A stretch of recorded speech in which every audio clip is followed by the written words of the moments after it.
Well, hello everyone. Thank you for joining us. This is part 2 or segment number 2 about the errors or the linguistic mistakes, grammatical mistakes, if we want to call them, that are found in the Quran according to the Hafs reading or the Hafs version of the Quran, which is the most popular one. And with me here in joining us in studio via Zoom, our dear brother Rob Christian. Last segment, we talked about few examples from the Quran and shows that the position of the diacritical markings that were added later, or even the shape of the word, is different in some occasions, like the name Abraham or Ibrahim. We used also other words that definitely, clearly, even for a non-Arab, were not looking exactly the same. And even if you ask someone who is an Arab to write it from memory, or at least if you dictate it to them, most likely they're not going to really write it the strange way. They're going to write it the most popular way. And the question is, how is the Quran written in the preserved tablets, and which way it was revealed, and how do we know that this is the right way to read it? Of course, this is also going to be part 2 of this series on Let Us Reason. So I want to welcome our audience for this podcast as well. Hopefully you've enjoyed last week. Our dear brother here, Rob Christian, did a fabulous job, and he is joining me again today to continue this discussion. Rob, thank you, brother, for coming in again. And let's go now to another example. You said you want us to go to which particular example? Yeah, thank you again for having me. To make it or change it a little bit, we can go to chapter 48, ayah 9 of the Quran, Surah Al-Fath, chapter 48, ayah 9. For some people who don't know about how the grammar rules work in the Quran, let's say, I mean, you went to school in the Middle East. You're from Saudi Arabia, the Kingdom of Saudi Arabia. I'm from the Middle East. When I went to school, they taught me the basic Arabic grammar rules. Now, if I can read chapter 48, ayah 9, and from there we will continue and why don't you go ahead and read it? Why don't you go ahead and read it while I look for it? I don't want to delay this, so go ahead and read it. Okay, yeah. It says in the Arabic, لِتُؤْمِنُوا بِاللَّهِ وَرَسُولِهِ وَتُعَزِّرُوهُ وَتُوَقِّرُوهُ وَتُسَبِّحُوهُ بُكْرَةً وَأَصِيلًا. Maybe if you can show it on the screen, brother, that would be well, that's great. the thing. That's the thing. We're not able to find that particular example. Maybe, so I can give the link. That'd be great. Yes, please go ahead. Because I'm also following the chat. You can open the link and you will see the following. Now, it starts with that you may believe in Allah. There's nothing called God. It's Allah. So a lot of translations translate Allah to God. No, God in Arabic is Ilah. Allah is simply the name of the Islamic God. So even the translation can be really damaging sometimes, but here's the disaster. Here we find clear blasphemy in Arabic, that's called shirk, associating partners with Allah. Who is the partner with Allah in this case? It's the Rasul. Why? The Rasul or Rasulihi is the last mentioned person in the sentence. Right. When I went to school, they taught me, according to Arabic grammar rules, the last mentioned person in a sentence like this, all the words that come after, in this case, وَتُعَزِّرُوهُ وَتُوَقِّرُوهُ وَتُسَبِّحُوهُ بُكْرَةً وَأَصِيلًا, apply to this person. Yeah, apply to the last person. Who is the last person? It's Muhammad. So you worship Muhammad, technically. Yeah, so you have to honor and respect Muhammad. You have to assist Muhammad in battle, and you have to glorify Muhammad every morning and evening. Can you give the reference one more time? Chapter 48. Yeah. Chapter 48, ayah 9. Yeah, believe it or not, brother, believe it or not, I wish people can read Arabic. I mean, not all of my followers read Arabic, and this is why we do this, by the way. This is why my brother Rob says that it's good that we who speak Arabic, that we can join together to help those who do not know the Arabic. If you would read Arabic and go and read the commentaries on this verse, you will be surprised how much they struggle to try to dance around this grammar rule, because they knew there's a problem. Yes. Yep. Exactly. So, maybe you can confirm it as a second Arabic speaker. Didn't they teach you also in the Middle East when you went to school that the last person mentioned, all the words that come after. Oh, of course. I mean, it's very clear. It's very clear that you're referring. Why would you put the, the Rasul is there, and then you try to apply all of these kind of like divine prerogatives to apply to him? You could have removed the name from there, made it very clear, just apply it to Allah, and then add his name after that. Exactly. Yeah. So that's. I mean, we didn't invent those grammar rules. Those grammar rules already existed. And believe it or not, you don't even have to have a grammar rule, I should say, or remember a grammar rule. But just by virtue, when you hear it or you read it, you begin to question, who is it applied to? I mean, the idea of confusion anyway. I mean, who does it apply to, and why is the verse structured in such a strange way? The same thing happened, by the way, in chapter 9, if you remember, talking about the worship of Allah and, and the Messiah. Yeah, exactly. Exactly. Yeah, that's the number one, basically, ayah, chapter 9, ayah 31, that most Christians will go to show the shirk that is there in the Quran, the blasphemy, because not only is it lying about the Christians that we are worshiping our rabbis and monks, that's lie number one, but on top of that, it says that we are worshiping our monks and rabbis instead of Allah and the Messiah. So who are the lords? Allah and the Messiah, not the monks and the rabbis. So here, that's another shirk, another blasphemy found in the Quran. But actually, on my live shows, I really stopped calling Muslims Muslims. They are actually Muhammadans. Why? Because according, as we mentioned earlier, chapter 48, ayah 9, they have to worship Muhammad, because tasbih, glorification, is an act of worship. And that's not only enough. You have to worship him, act of worship, every morning and evening.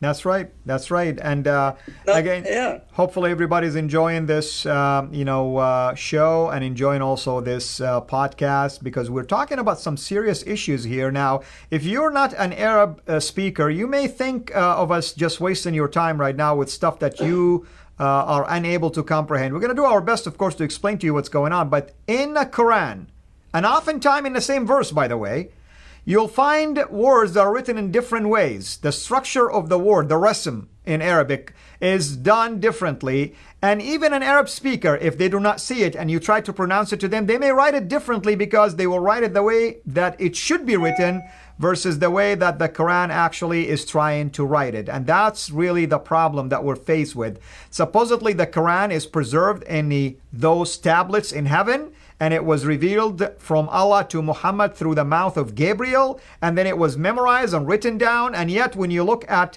how many different ways certain verses or words were written, and in fact, we're talking about one of many qira'at. This is according to the qira'ah of Hafs, which is the most popular one these days, because the most, printed Quran comes from that particular reading. And yet this supposedly preserved reading that is preserved by memory, out of all things, technically speaking, does not actually represent something that you can at least trust that it is revealed in that way, because you can see immediately there has been an attempt to tamper with how the word should be read by adding diacritical markings and trying to make it look like it sounds this way or that way. So I'm going to take you to another word, brother. Yes. The word found in chapter 2, verse 218, rahmata, with a ta maftuha, an open T, and then not the tea that you drink, although it will really sound good right now to drink tea.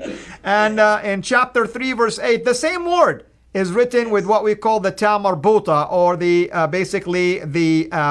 the ending T, which is almost like the letter ha at the ending with two dots at the top. So go ahead. Yeah, brother, this is really damaging. Again, if Allah claims to be the God of the Quran, and Muslims always have claimed no dot, no letter has been changed for the last 1400 years in the Quran, well, here is a damaging proof that Allah cannot have a cake and eat it too. This is, like you said, the same word, same way to pronounce it. Rahmata, it means mercy. As you see, the last letter is with a T maftuha, and the beneath one is with a T marbuta, closed T and an open T.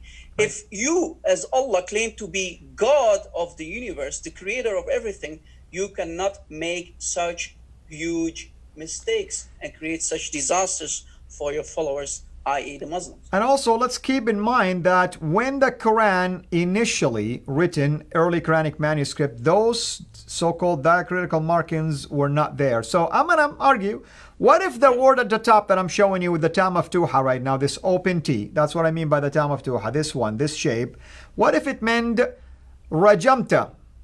What if there was a dot actually right here, and it's not there anymore? What if it meant this way? Because you can read it that way, and it makes sense to write it this way, actually, if it was rajamta versus rahmata. In fact, if you ask anyone to write the word rahma, guess what? This is how they're going to write it, because they're not going to write it for you with this open T.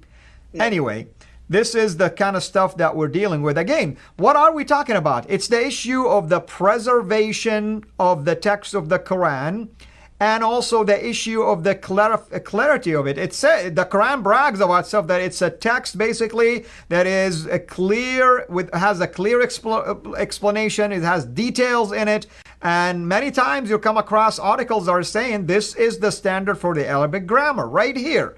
This book, if you want to learn about the Arabic grammar rules, you go to this book and you learn. Does this look like a grammar rule that could be followed if there is two different ways of writing it and you have so many explanations about it? Yeah, Brother Fadi, you made a really important claim there, because if you Muslims claim that the Quran is the number one grammatical book of rules to go through, to learn Arabic, to understand the basic grammar rules, you have to go to the Quran. Well, if I would follow your advice, that means I'm going to be very, very confused, because I will not understand which way to write the word mercy in Arabic. Is it with a closed T or is it with an open T? That's right. That's right. Exactly. Let's go to another example, brother. Since we're in the same topic. Now, Look at this word. This is a very important one. This one is found actually in the Quran, written in various ways, and you'll come across it in different ways. For instance, the word al-alamin, okay, al-alamin, which, by the way, the translation is like all the living being, okay? That's one word. Or the two worlds, the human being or the mankind, and also will tell you the spiritual, beings, meaning like the jinn, the angels, and so on and so forth. But look at how the word basically is written. For instance, in Quran.com, it is written this way with I'm gonna use a different color, with a dagger alif. And in QuranWow.com, you have an alif actually that is written clearly to read it that way. If you ask someone, by the way, write this word, most of the time they are going to write it this way because that's how it sounds. There is an extension here, alif, basically, that is found right here. But here's the interesting part. I want you to comment first, and then I'll add some comments about this. Yeah, the thing is, Brother Al-Fadi, here is the disaster that you can clearly see. The above word is, as we mentioned, I took this directly from Qur'an.com. That's the number one website to go to. It's written like with this baby alif that you made a circle around it. It's not fully grown yet. It didn't eat its vitamin D's yet, so it's still growing. Right, you can see this right there. The beneath one, it's written with an alif, so you can see clear separation in the middle, and the above one has no separation, and it's missing the alif again. So the alif is actually very important here, because if you remove the vowels, it will sound like this, al-alimin, and the beneath one, it actually does sound like al-alamin. Do you see, or do you hear the difference? Al-alimin, al-alamin. So the correct way to write it is the second one. And as you see, I made a note. Muslims are correcting the Quran of Allah with their own hands. So the writer of the Quran, wow.com, the guy who is hosting or maybe hosted the Quran there, he is actually correcting the Quran of Allah, the Hafs recitation of Allah. Right. And this, by the way, I want to tell people, please pay attention to what's going on here. I'm gonna back off and come back again because I want to show some other things. So if I close this, technically speaking, and then bring it back again, and I'm gonna clear up all of these marks that I have in there. Now I'm gonna talk about something different. This is what Rob is talking about, that this is a man-made stuff. Who put these diacritical markings? It's men, humans. Yes. Okay? Yes. Now let me tell you why this is important. Do you know that this word al-alamin could be read differently? Al-alamain, the two flags, for instance. Okay? Flags, yeah. Or it could be al-alimin, those who know, versus al-alamin, okay? Instead of with fatha, kasra, al-alimin, okay? Why? Who decided that it is with fatha or kasra? Oh, you're going to tell me it was memorized this way and preserved in the memory of fallible men, right? That's what you're going to try to tell me. That it's preserved amazingly in the mind of somebody who is a human being like me and you, a sinner. Guess what? Muhammad himself forgot some verses in the Quran in his own lifetime. Why do you think you are better than Muhammad and you have perfect memory than him? Tell me, please. I mean, that's the question that I like to ask my Muslim friends. Don't come up with these kind of explanations because they're embarrassing explanations, actually. And don't tell me my imam told me that it's okay. It is not okay, actually. Go ahead, brother. Yeah, as you heard, brother Al-Fadi, actually, if you remove the vowels, the things that are on top or on beneath, it becomes a totally different word. It sounds different. It's written differently. So Muslims actually started to correct the Quran. And as you see, the deception, the taqiyya from two different websites, I wrote it in blue. The proof is in front of you. This is nothing but a copy-paste of the word from Qur'an.com and from QuranWow.com. So actually, when you go as a non-Arabic speaker and you go to Qur'an.com, you'll be fooled. If you see another website, hey, what's happening here, right? Exactly. Why is this word written differently? Clearly, this is nothing but deception on top of deception, correcting the Quran of Allah. Actually, disaster on top of disaster. And this is why, I mean, if you're joining in right now, by the way, this is Let Us Reason, and we're doing part 2 of the episode that we started last week on the grammatical errors or the errors in writing, if you wish, that are found in the Quran according to the reading of Hafs, one of the most popular readings of the Quran, the most published probably copy of the Quran that is found in most of the Muslim world. And we're pinpointing, myself and my guest here, Rob Christian, who is, by the way, an Arab speaker as well, that there are some grammatical errors or at least problems in the way the letters were written, and there is an attempt to fix that by adding things to clarify how it should be pronounced. Or sometimes the same word is written in two different ways. Now, somebody might argue it still means the same. Well, we don't know. It means the same today because somebody made an effort to correct it to look that way or to appear to be pronounced that way, but we don't know how it was pronounced previously. But this is my appeal right now to my Muslim friends who are watching or will end up watching this, or hopefully some of you will share it with them. Brothers and sisters, we really beg of you to go and examine these things for yourself. Don't listen to me or Rob. Go and examine it for yourself and ask yourself this question. Does this look like a preserved text to you? Does this look like a perfect text to you? Or does this look like a text that is being manipulated with and corrected by mere men like me and you, human being, mankind? We appeal to you to turn to the real God, our Lord Jesus Christ, who is God in the flesh, who came to save us from our sin, who came to die on the cross so that you and I will have that eternal hope of salvation to spend eternity in heaven. Guaranteed this moment, today, he says, you will be with me in paradise. All you have to do is just believe in your heart that he is Lord and confess with your mouth, basically confess in your mouth, I should say, and believe in your heart that he is Lord and that God raised him from the dead so that we have that chance of eternal life. And that's really our appeal to you. Brother, let's go on to another word, and this one is even more damaging than the ones that we've talked about before. So this one comes basically from chapter 69 of the Quran, verse 52. And it's the word bism, and the other time it's written bi'ism with an alif. You can see that, okay? Yeah. So, brother, why don't you elaborate on this? This is really a damaging one. If you go, for example, to chapter 1, ayah 1 of the Quran, exactly. Surah Al-Fatiha, the first chapter, the ayah start with bism. Bism. Okay, that's not the way to write the word Bi'ism. It's Bi'ism. There's nothing called Bism. If we go, for example, to chapter 69, ayah 52, as you see underneath on the green one, you will see the alif here. It becomes totally a different word. So if Allah claims to be God, can God have a cake and eat it too at the same time? This is the same word. You Muslims claim this is the same word. But why is it written differently in two different chapters? Actually, not only that, the above word is written basically in every chapter above every chapter of the Quran. But in just, this is really damaging. In chapter 69, ayah 52, that's the last verse of chapter 69, you will see that it's written with an alif. Bi-ism, not bism. Right. And I believe, if my memory serves right, this is the letter that Solomon sent, basically.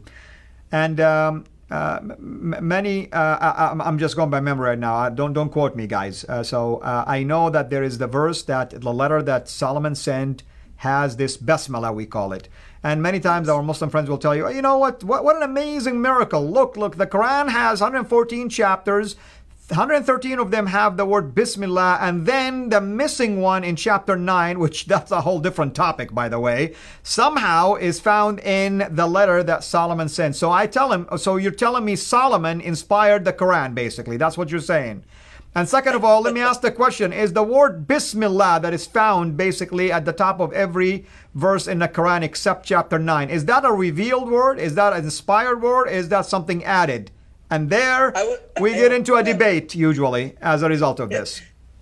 The answer most of the time would be Allahu A'lam. Allah knows best. Okay, of course, Allah and His Messenger know best. The problem is they don't know anything and they got you in a predicament. That's a problem. I mean, I need the Muslims to focus here. If you really care about your salvation, if you really are sincere Muslim, we are looking for the sincere Muslims here, the ones who are really seekers of the truth, and only the truth can set you free. Can Allah claim to be God and write the same word in a different way? How is this possible? Or should we ask Allah to go back to school and learn basic Arabic yet again? Brother, maybe we can show them, for example, one of the 99 names of Allah, Al-Malik. Yes, let me go there. I think, yes, Malik Yawmiddin. Okay, so I'm going to go there. This one is damaging big time. In fact, I had one of the Muslim apologists just go nuts when I mentioned it. And I'm not going to mention names because I don't want to give anybody any endorsement because basically they go around mouthing people, attacking people, character assassination, and do all that kind of stuff. Okay? So nevertheless, let's go ahead and show them. I'm showing it right now for them. This is found also in chapter 1, by the way, Surah Al-Fatiha. So please look at the two ways of writing it. The one at the top, I'm talking to my audience right now and viewers. The one at the top and the one at the bottom, Maliki Yawmiddin, the possessor of the day of judgment. Okay? And the one at the bottom says Maliki, the one that at the bottom, Malik Yawmiddin with an alif. But do you know that you can read it also differently? Malik Yawmiddin, the king of the day of judgment. Yeah, but brother, here comes the disaster, brother Fadi. This is not a different recitation. This is still the Hafs Qur'an. We're not talking about a Warsh. We are not talking about Qalun. We are still talking about the Hafs version. Right. The Muslims claim that the Hafs version is Malik, and the Warsh version says Malik. But this is both one and the same recitation. This is Hafs. Right. We're still talking about the Hafs. Qur'an.com is a Hafs recitation. Qur'an.com is still a Hafs recitation. Can Allah have a cake and eat it too and write His own name? This is one of the 99 names of Allah. Exactly. And you know what? There is a third reading, and you'll find that the reading of Abu Hanifa and Nu'man, who's the founder of the Hanafi school, by the way, read it as Malaka Yawmuddin. You know what that means? He was given possession of the day of judgment. Who gave him possession? Who gave him possession of this? And they tell you, oh, no, this is like a blasphemy. Well, I don't know about blasphemy. Abu Hanifa Nu'man lived close to the time of the Prophet, so he actually interacted with some of the Sahaba and the Tabi'een. So he was right there at that time, and he thought it was the appropriate way of reading it because he heard it from somebody probably. He wrote it in his own ways of reading. So I'm telling you, folks, there is so many problems as you have seen so far. And we went just through a few examples. I mean, there is tons of it. In fact, I'm going to invite my brother here in the future to do even episodes about this, not just a live show, because we want to document all of this for you so that you can go to it one by one and begin to share these kind of things with your Muslim friends when you interact with them, especially when they attack the Bible and the preservation of the Bible and the authenticity of the Bible and the inerrancy of the Bible. You get the message, right? So you cannot really, if you're living in a glass house, don't throw rocks at us because we have boulders here. If we throw one of them, it's going to destroy everything that you have. So nevertheless, I'm so thankful for you, brother. I'll give you the last word before we close. Yeah, before we go there, Brother Al-Fadi, are you telling me that someone else gave Allah the possession? Believe it or not, brother, go and search Abu Hanifa Nu'man reading about this and you'll be surprised. In fact, there is more than one person that claimed this reading actually. If you go to tafsir.com and go to this particular verse and go through, if you have the patience to go through all of these basically documented commentaries that can put you to sleep, you'll come across these phrases in there.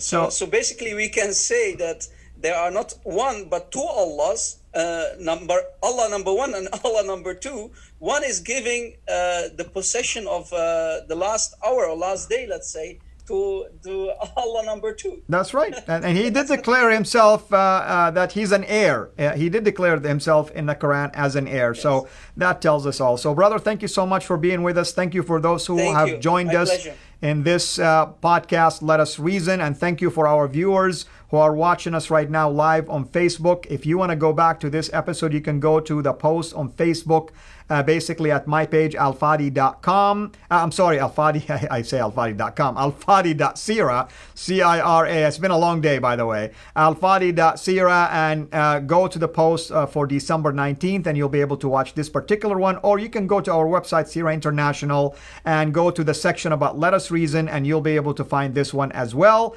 And we thank our dear brother for being with us here. Remember to go to his YouTube channel, Rob Christian, and subscribe to it, and go to mine, Sira International, and subscribe to it. And we pray that you will consider even supporting both of us through Patreon or any other means that are available on these two different sites. Now, for those of you who are on the live basically stream, please stay on with us. We are going to close the podcast and jump into the live stream one more time. So thank you so much, and God bless. God bless. Thank you. Okay. Still live. Okay, brother. Now we are just interacting with the live, Facebook. Let's see if you're able to look at it right now. So let's see if there are some questions in there. For God's sake, if there's anybody else, besides our brother Hader, who's asking all these questions, we want more people to ask. So thank you, brother, for asking all these questions or making these comments. Anyone else have any questions for us so that we can interact with you? We have Rob with us here, so take advantage of that. Now, brother, what are some of the, pushbacks or arguments that you've heard or objections concerning issues like this that you have heard so far? Well, they always come with the fact that the Quran is transmitted orally. We don't need the Quran in a book form. But wait a second. Let's say we have 10 people, right? You place them one after another. If you tell the first guy a story, by the time that it reaches this 10th guy, it will be distorted, it will be corrupted. So what about 1400 of years, right? So how can you preserve something that is orally if you don't document? So they can't they can't play that game with us anymore. We are not falling for that taqiyya anymore.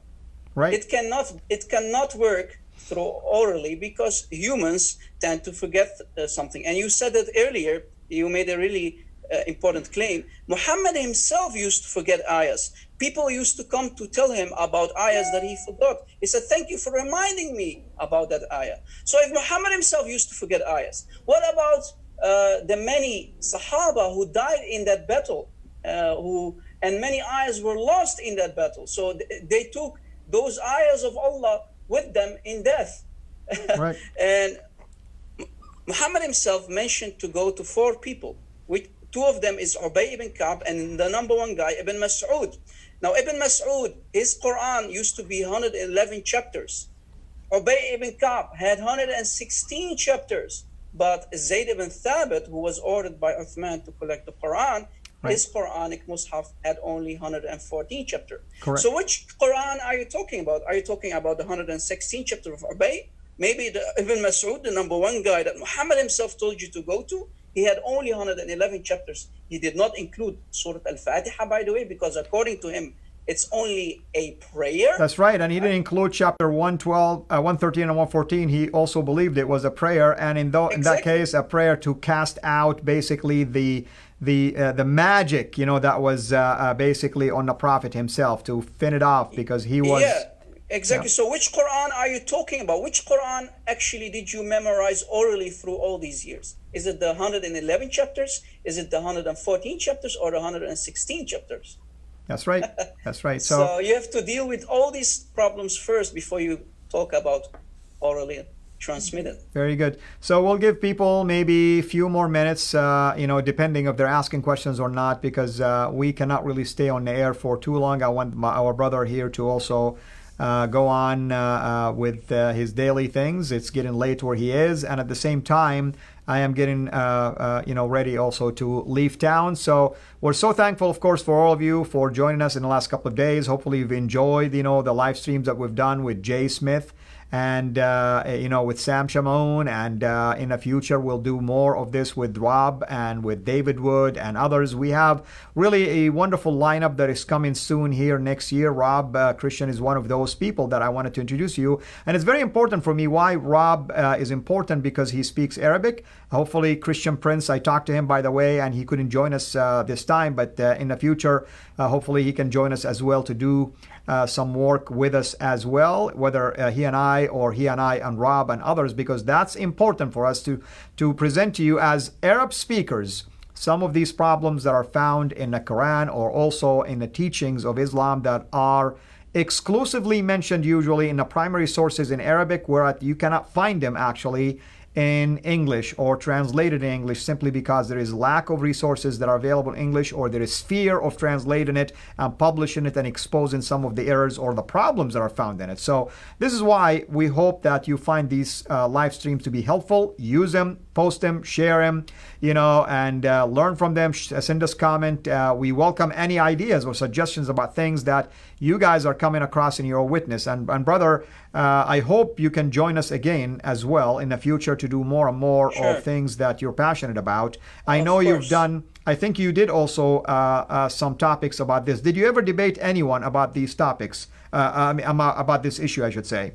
About this very specific topic, no, because there are unfortunately not many Arabic-speaking Muslims who dare or have the courage to come and debate us live, because maybe the people who are listening, they don't know. We are actually doing live shows on my YouTube channel almost every week, almost day in, day out. If God can guide us through the week and we can do more live shows, that's always amazing. But we always have our Skype live open for the Muslims to join us and call us live on our live shows on my YouTube channel to discuss these things. I mean, we are not afraid to bring up these topics.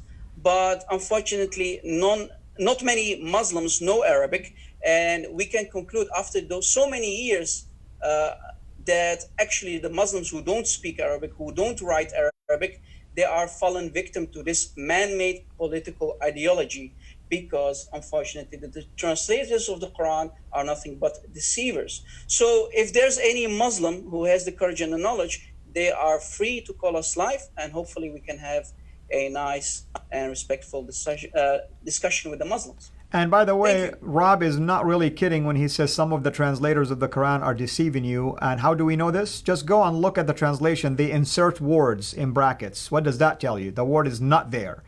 And sometimes that's their opinion, or sometimes the opinion of us, basically commentators. In other words, it's not really as clear as you initially thought. With that said, thank you so much to all of you. We love you. And brother, thank you so much for joining us. And hopefully you can join us again in the near future in the same fashion. And hopefully those of you who have been with us will continue to interact with me and with Rob through the comments that you are sending, and send us any questions. Thank you for watching. Please like our video, and we encourage you to subscribe to our YouTube channel, Sira International. And be sure also to click the bell so that you receive notifications whenever we upload new videos into the channel. And finally, I like to prayerfully encourage you to become a patron through Patreon. Your giving is much needed and will enable us to produce more and more of videos like this so that we can publish them on a weekly basis. So thank you in advance.